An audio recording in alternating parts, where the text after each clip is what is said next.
Magandang araw sa inyong lahat. Bago kami magsimula, nais muna namin ipakilala ang aming sarili. Ako nga pala si Jolie Kate and Lion bilang leader ng Group 3 at ang mga kasama ko ay sila.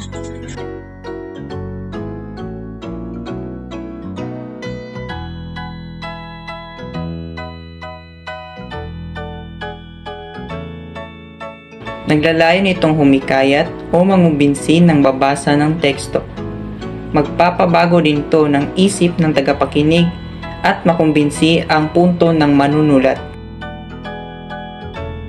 Halimbawa, ito ay karaniwang ginagamit sa radyo o telebisyon, katulad ng komersyal at pwede rin sa politika. Ito ang senaryo na ihalimbawa namin sa politika.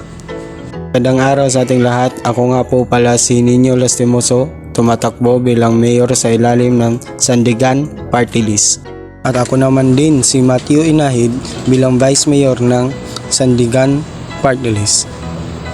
Sa eleksyong ito, makakaasa kayo sa pagganda at pag-unlad ng ating pinakamamahal na lungsod. Hindi mawawala at hindi magbabago ang mga binitawang pangako sa inyo, kaya piliin ang tamang tao at tamang partido. Nakikita nyo sa senaryo kung paano sila mangumbinsi at humihikayat sa mga tagapakinig. At ito ay may sabitibong tono, personal na opinyon at may paniniwala ng may akda.